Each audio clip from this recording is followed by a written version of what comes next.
जय श्री हरमिलाप साहिब जी। कार्तिक महात्म्य 26वां अध्याय। कार्तिक मास महात्म्य का 26वां अध्याय श्री विष्णु की कृपा से आज तुमको रहा बताए। देवगणों के ऐसे वचन सुनकर धर्मदत्त ने कहा, सब मनुष्य भगवान विष्णु की प्रसन्नता के लिए विधिवत यज्ञ, दान, व्रत, तीर्थ तथा तप आदि करते हैं, किंतु कोई ऐसा सरल उपाय बताओ जिसके करने से इन सब का फल प्राप्त हो। तब देवगणों ने कहा, हे द्विज श्रेष्ठ, आपका प्रश्न बड़ा श्रेष्ठ है।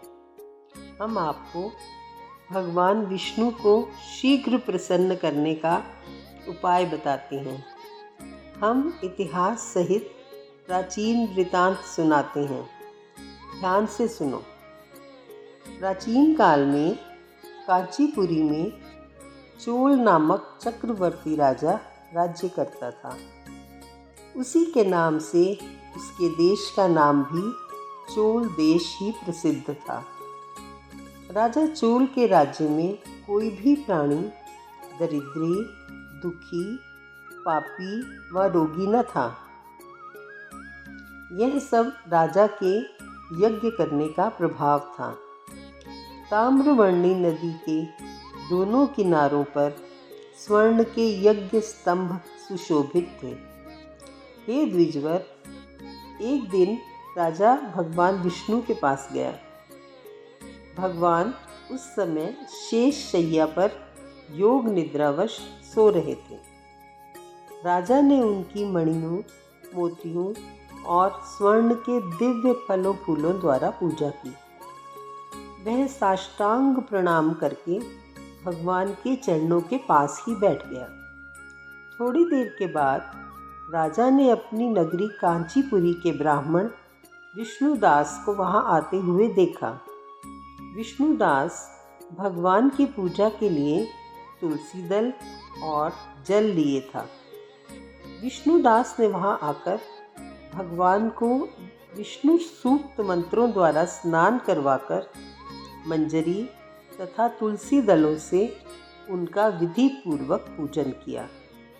विष्णुदास के चढ़ाए हुए तुलसी दलों से राजा के चढ़ाए हुए मणि, मोती व स्वर्ण के फूल ढक गए। राजा यह देखकर क्रोध से भरकर बोला, ढोंगी मूर्ख, तूने मेरी चढ़ाई हुई मणियों, मोतियों व सोने के फूलों को तुलसी दल व अपने सारे फूलों से ढक दिया है। तू भला भक्ति करना क्या जाने, क्योंकि तूने मेरे किए विचित्र श्रृंगार को बिगाड़ दिया है।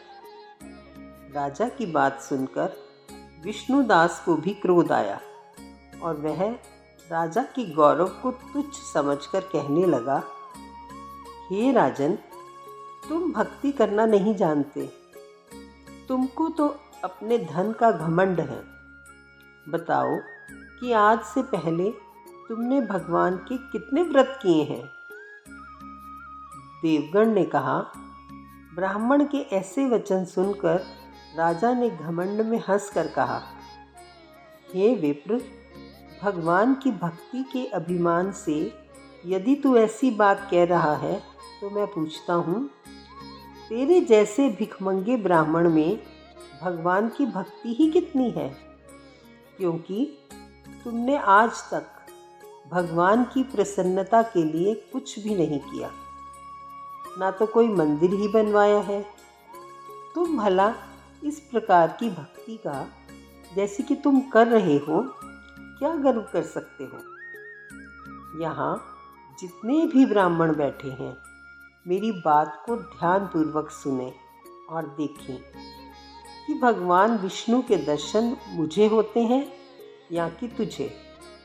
इसके बाद दोनों की भक्ति के संबंध में आप लोग जान लेंगे।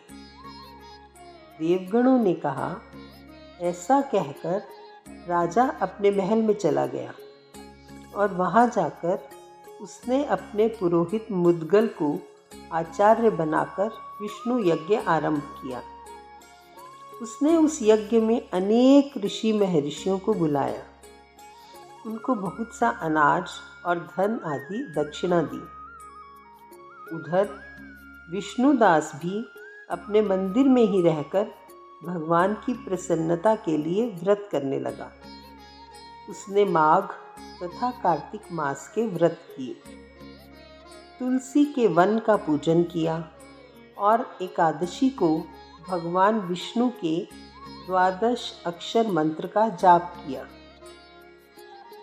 वह भगवान को प्रसन्न करने के लिए गीत गाता रहा, वह नृत्य करता रहा।